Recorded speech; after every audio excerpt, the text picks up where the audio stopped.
right, this is Sifu Nikos podcast. I have the man, the myth, the legend, AJ on here. I'm going to have AJ tell us about himself and all that good jazz. I know he's an extraordinary boxer, but let's just let him tell me about yourself, brother. All right. Well, actually, I started off with MMA. As a kid, I started doing karate, I think around 4 or 5, then transitioned to Taekwondo, and then I wrestled, then did a little jujitsu. And I started off with MMA, and that was my passion. That's what I love to do until a friend came to the gym one day, and he brought his title, national title that he won. And when I picked it up, my hands dropped, and I was like, dude, I'll get one of these, man. How do I get one? And he's like, come to my boxing gym, is for free. So I asked my MMA coach, Johannes, if it was cool. And he was like, yeah, get some extra lessons in. It's whatever. So I did, and just slowly it started transitioning into boxing. I still love MMA, and to be honest, I love MMA more, but over the years I found out that boxing was it's smarter, And but yeah, and in the beginning I didn't care about winning or losing in boxing, I went there, it was just for fun, and then I was like, get out there knocking everybody out. I'm pretty good at this, and then I started beating people with hundreds of fights, and I'm like, okay, maybe I'll take this a little serious. And now we are now. So what is your record right now, currently? Right now, I'm 9-0 with 6 knockouts, and we're ranked 14 in the country. That's beautiful. Yeah. Now is that your pro record? Yeah. So your amateur must be just stacked. 26-1, 27-1, or something like. Dude, it made me so mad, man. That one loss came from the Nationals, and I was told before the Nationals not to do any showboating because they take that serious and they'll take it from you. And no way. Showboating, man. I went there and started showboating. Well, it's hard in the moment because in the moment you're feeling that energy and you're like electrified, you know what I mean? So how do you tell a young kid, hey, don't celebrate? Like, no, man. Oh, and it was my first Nationals too, and I was just looking at this and I'm like, dude, that belt's gonna be mine, man. That belt's gonna and man, it made me so mad when they took it from me, man. I was just like, are you kidding me? I was throwing punches at the kid from bell to bell every round, and it was just like, no, it was a lesson learned. Yes. So did you ever perform in compete in MMA? Because you said you loved it. Yeah. It was my very first MMA fight, and it's still to this day the best feeling I've ever had after a fight. My very first MMA fight, I knocked the guy out in 3 seconds. Dude, I haven't felt that good. That's, like I said, that's the best I've ever felt. It's amazing. You're training with some killers. I know some people in the gym, and you were always around competition and people that are helping push you. I think that's, and you can correct me if I'm wrong, but I think that's why you're always staying sharp and you're always on point, because you're not you may be the best, but you're not the best around always. You're facing people that are just as good, and so it's always keeping you sharp. Yeah, I like to stay, that's the only way you can get better, is if you're going against people that'll push you or that are better than you. And and I'm not comfortable if I'm, just sparring with people that I know I can just walk over, unless I'm trying to help them. If I'm trying to help them. Have you ever taken that role on of teaching? Because it seems like you'd be pretty decent. Oh, no, dude. That's where you're wrong, man.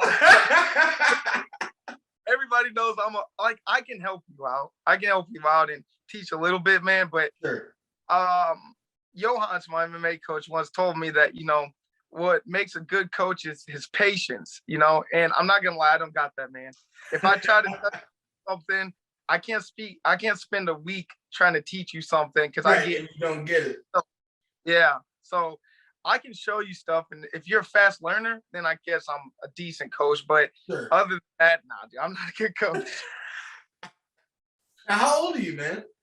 25. I just turned 25 in January. Young buck. That's good, man. You got a bright future ahead of you, for real. Yeah, feel like I'm running out of time though, man. 25. Right. No, I get it. I understand because freaking 30's right around the corner for my old ass. I'm not looking forward to that. But I mean, since you didn't expect to take boxing this far because you loved MMA, where do you see yourself with boxing now? Like, because I think you could make it pretty big, but yeah, that's the plan, to take it all the way. But with this environment and being around this area, I'm over the, I'll say, past year, I'm realizing that you can't become a world champion and come out of this area just because we don't have, the competition, the training that, other places have, like Vegas, California, Florida, So we thinking about a big move here. Oh yeah, I've been wanting to for a while. There's just a huge competitive advantage out there. I agree. If I'm staying in one area, I'm just seeing the same people over and over again. I got to see different styles because I don't want to see a different style in a fight and be like, oh crap, I don't know how to handle this. I never. Now it's so funny because I get to see your banter before the fight, and then right before the fight, and then after the fight, and every single time you're correct. It's so funny. What do you mean? You'll be like, I'm gonna knock this dude out. I took this fight like 2 weeks, and then you're right, like you're right before the fight, you're like, I got this, and then after the fight, I knocked the dude out. This dude calls his fight. Yeah. There's only one fight where it actually didn't work like that, and it learned a lesson for me because we always say don't underestimate your opponent, but sometimes it's just natural. You look at the guy, not really me underestimating him, is I know what I can do. So and you're confident in that. Yeah. So there's this kid named Donnie, but I was way too confident to where I didn't train hard. I'm not gonna lie. But there's this kid named Donnie Reeves, and I think he was my 5th or 4th fight. But as a pro or ami? Pro. Oh, nice. And I was actually on B side. So I went to where was it? It was in Missouri. I forgot where it was at. But anyways, I fought him, and I watched his, I always watch footage on my fighters or my opponent. So I was like, this kid is gonna be too easy. Like, look at him, I'm gonna knock him out easily. So I just took him lightly. I seen, he wasn't in the best shape when I watched him fight. There was a couple fights where he was, in some decent shape. I'm like, but he had no boxing skill to me. He had no boxing skill. He was a banger and he didn't hit hard. He was a banger that couldn't hit hard. So I'm like, I'm gonna knock this kid out. He doesn't have a chin. Well, anyways, we get to fight in the first round, easy, smooth. The second round, he ends up headbutting me on accident, I believe. I was told otherwise after the fight, but who knows? But anyway, ended up, I don't know if you can see it, but he headbutted me like 3 or 4 times during the whole fight. Yeah, man, split my open bad. It was real bad. And I was like, I always thought, if my eye gets split open and blood in my eye, I'm just keep fighting. That's not gonna affect me. That's all what I've always thought. Dude, it was bad, man. With the sweat and the blood in my eye. Worst feeling, huh? Man, a couple times I literally could not see him at all. Everything was just blurry, and I was like, my coach was like, how did he hit you with that, AJ? And I'm pumped up and excited at the time and a little nervous, like I can't see. So I just ignored him when he said that, and I'm just like, dude, I can't lose this fight. I can't lose this fight. Yeah, you had the determination. Yeah, but he, like I said, he headbutted me even a couple more times, split me open twice. And I'm like, oh my God. And he just kept coming at me. And normally I gas everybody out. This kid, he was in shape. He just, but I'm like, dude, what the heck? I hit him with a hard, I think, overhand left or overhand right, wobbled him, but the bell kind of saved him. And but he just kept coming forward. I'm like, what the heck? This kid, I underestimated him, man. And so yeah, that's like the only time I was wrong. And I underestimated. And then I found out after the fight, dude, guess who he was training with? What? Who? Bro, Adrian Broner and Tank, bro. Javante with them, bro. And I'm like, so are you serious? He said they knew what was up. Yes. I'm like, how did you get in contact with them? Like, he said he was training with them for a month or whatever, and they were running 10 miles a day.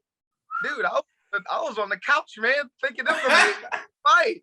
I'm like, this dude 10 miles, I'm on the couch, you know? And now I'll put this into perspective because I mean, even still, you didn't do much, and he's running 10 miles a day, and you still came out on top. That still says something about your athleticism.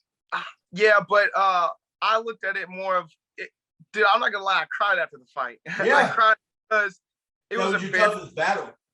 Yeah, it was embarrassing, and it was an easy fight, and I didn't almost lose, but it's like, dude, I'm better than that. Right. I got hit with shots I shouldn't have got hit with. Right. Headbutts. It was like he was an orthodox. I'm a southpaw. Sometimes it's just gonna naturally happen, but it shouldn't have got that close. He was a shorter guy. It's like, oh man, yeah, you just kind of I knocked him out, bro. It should have been an easy knockout. But, you know, like I said, I underestimated him and I went about it the wrong way. But it was for me.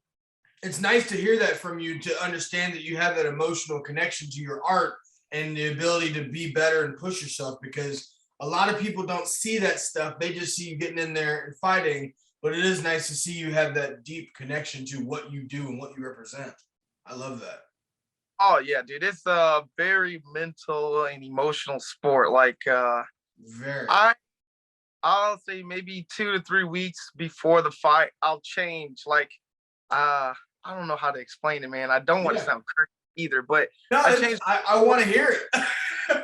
Yeah, well, I changed my whole way of thinking, and like my personality changes, and it's like I become a different person, and I'm comfortable like that. Because if I don't do it, I don't want to go in as AJ. You know, if I go in, I feel like I'm gonna lose. Because you know, I smile, joke around, giggle. If I go in a ring like that, dude, I believe I'll get knocked out. I get a little mean. When I mean mean, I mean like I don't want to talk to nobody. I just want everybody to leave me alone. I like to be alone, locked in the room by myself until it's time to train. But yeah, like that's how I handle it. It's a very emotional and mental warfare, and that's something I like to do sometimes with my opponents. I like to get in their head, but I haven't done that in I don't know, basically since the beginning of my. Well, I did that with a couple opponents, but in the pros, man, people drop out. So I haven't done that really much because this sport, man, boxing is not MMA. MMA is a bunch of monsters, beasts. I'll fight anybody. And boxing, dude, there's a lot of choose a lot. Yeah, and then everybody is the next world champion, but nobody wants to fight tough opponents. They want to put that work in. Yeah. So I think for you is a big move, man. Like Vegas or California, like you were saying, like something huge that's gonna give you opponents. Yeah, or Texas is a big place too. Right. You said Texas? Yeah, they got some huge. You think anyone's gonna? I mean, in your weight class though, you're just destroying. Well, I 120 at the top. There's some good people like Leo Santa Cruz. I feel like someone like him is gonna give me problems. They throw so many punches. Well, is there anyone that you want, like that you would call out, that you think that you would challenge you, but you think you would want to go with? Oh, dude, anybody at 126, anybody. Now I'll be honest, ego aside, Leo Santa Cruz is somebody I would have to get ready for. Right. I'll say I'm not ready for him right now. I would maybe in a year and a half. Yeah, you have to put a lot of work in. Yeah, that's with like if I move down to Texas and I get or Texas, California, Vegas, whatever, and I get hard work 24/7. Like I would have to get ready for him. But somebody like right now there's this kid named Abel Mendoza. He's like 32-0, 34-0. I want to fight him. But I don't want to fight him on a little club show. Like we're both gonna make some good money when we fight each other. You want to be you want to be main stage. You know what I mean? Yeah. But besides Leo Santa Cruz, and there's a guy named Navarrete or something like that. Those two, But besides those two, man, right now anybody, I'll fight anybody. Yeah.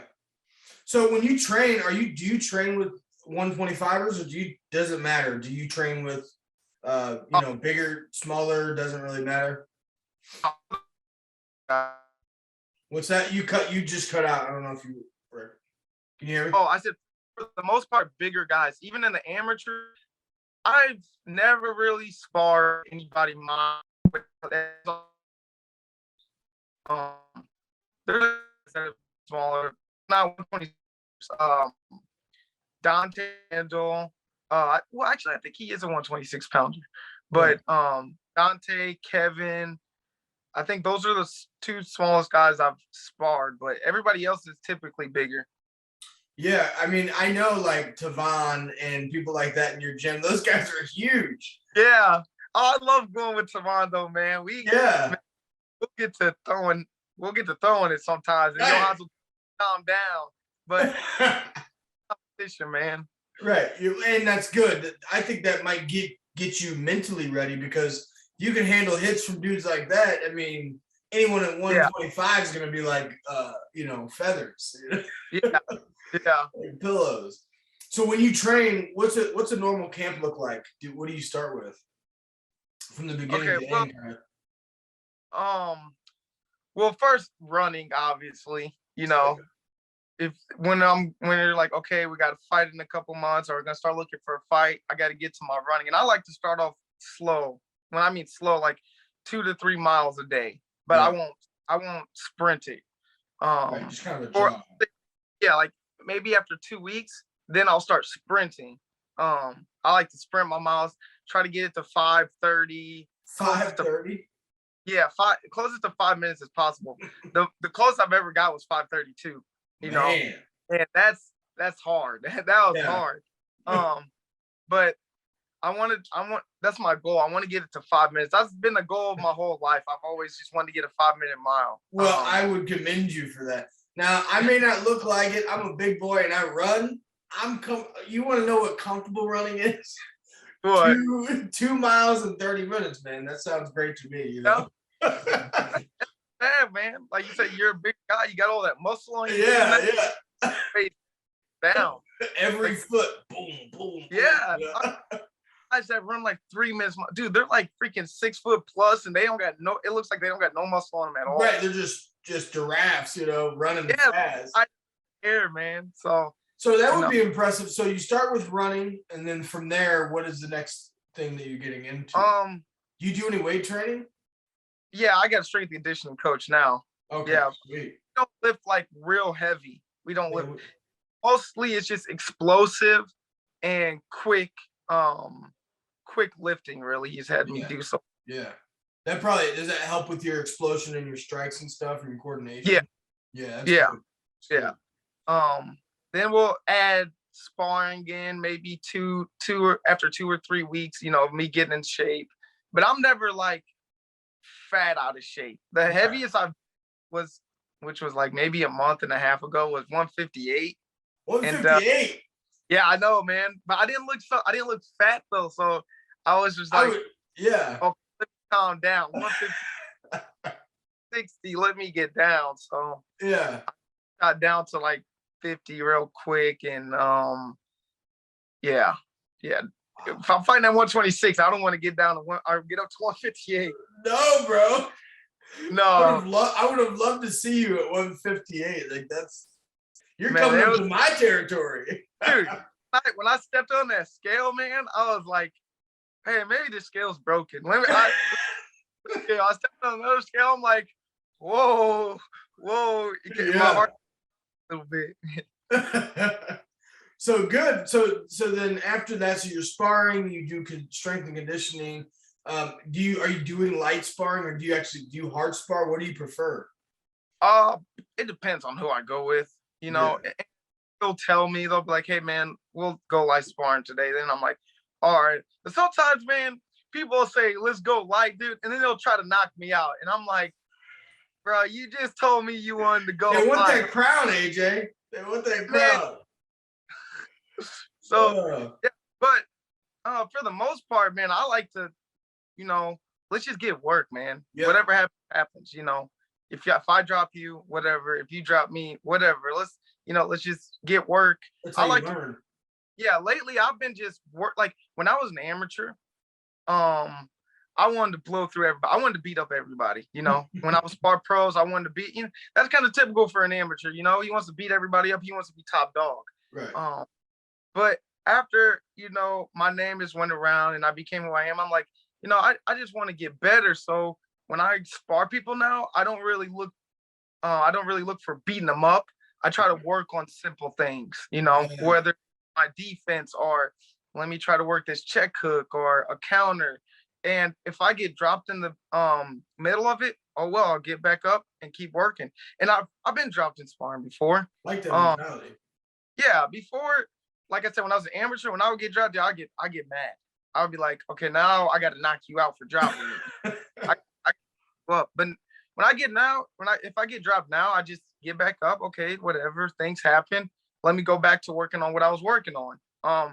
And I have to record my sparring. We haven't lately because some people, other people, like some people will post sparring on. Right, and you don't. Yeah, you don't. Yeah, and people, get offended. I've never posted sparring. I'm not like that. I like to record my. You have sparring. a lot online because there's a lot of people can research you for fights. Yeah. So if you post it, then they're gonna be like, "Oh shit." Yeah. That's what I got do. The goods. Yeah, that's what I do with my opponents. I like to find any sparring, any other fights. But yeah, I just try to work now in sparring. Right.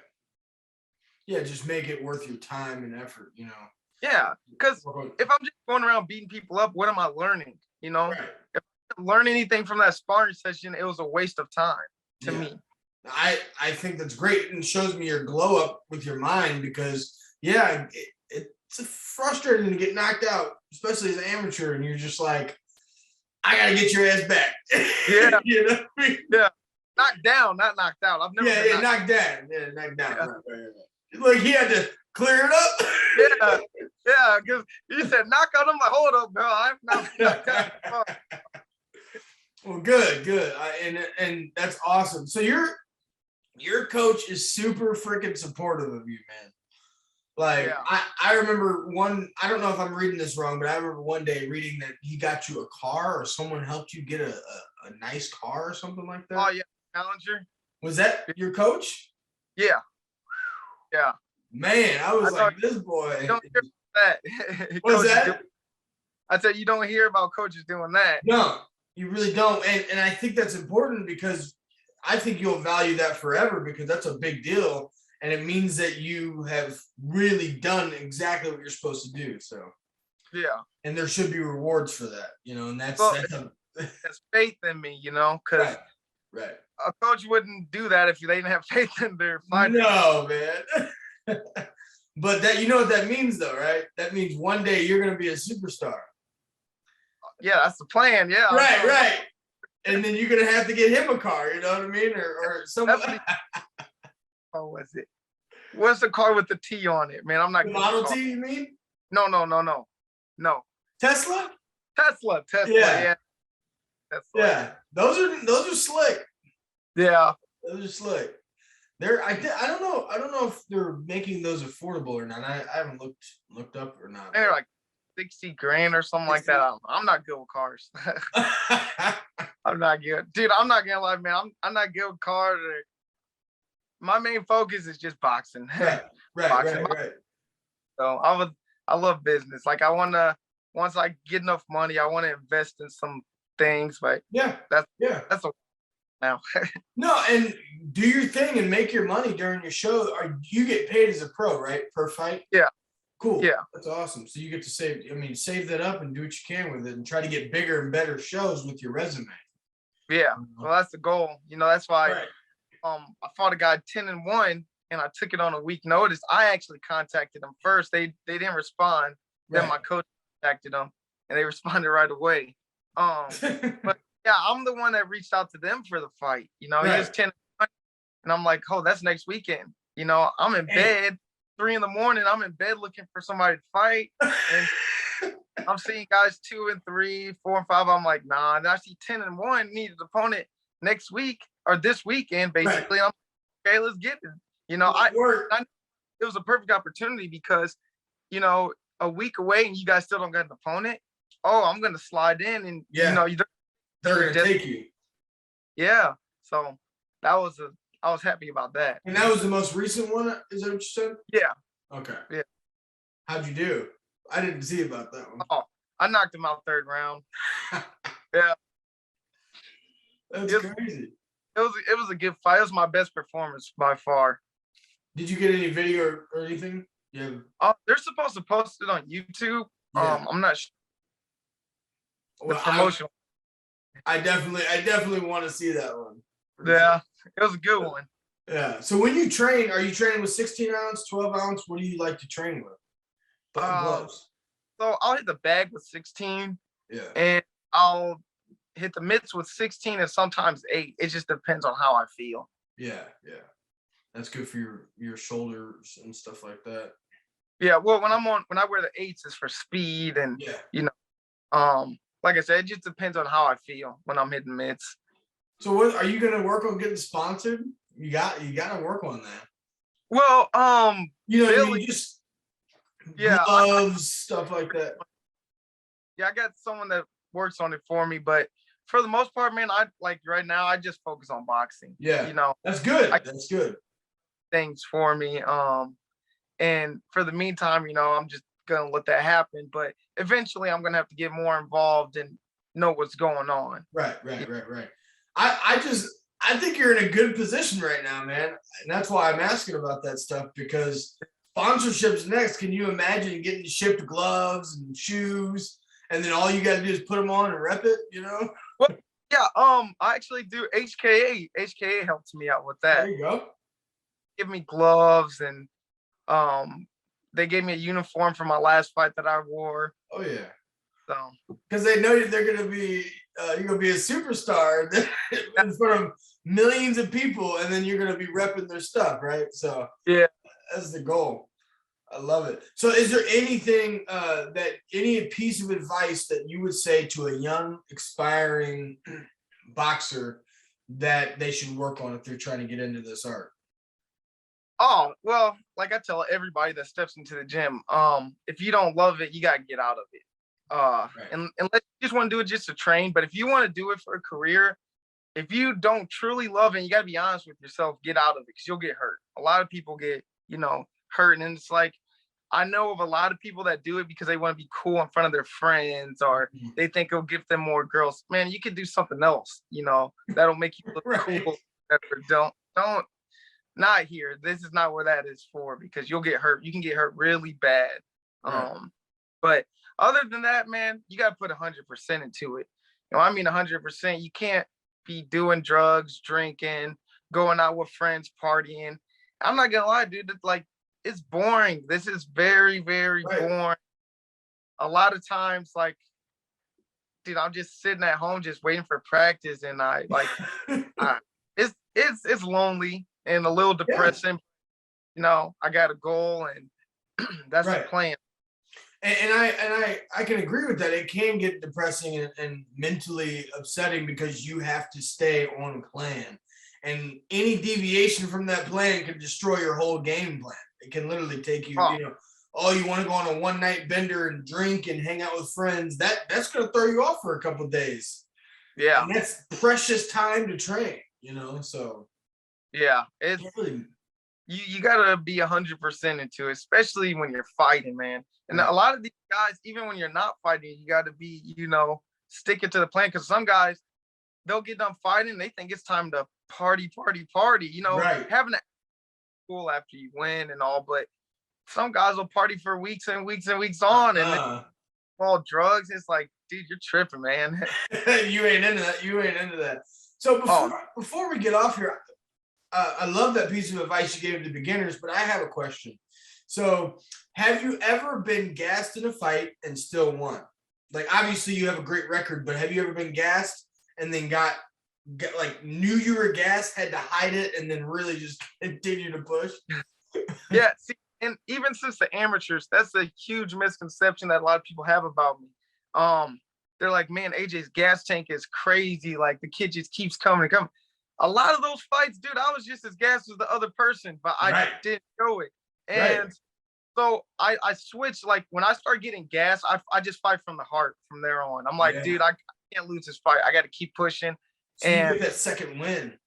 it's kind of, but it's like I'm still, dude, I'm dead tired. I'm like, there's been a couple times in sparring where after sparring, I've laid on the ground or I've had to bend over on my knee. I'm like, I'm gassed, I'm tired, and they're like, AJ, are you good? What's wrong? I'm like, dude, I'm freaking tired. Like it didn't look tired. It's like, but yeah, man, I've been gassed. I wouldn't say a lot of fights, but there's been a few fights where I've been gassed and won. But I hide as best I can because me, when I see that I've gassed somebody out or someone's tired, dude, I jump on them.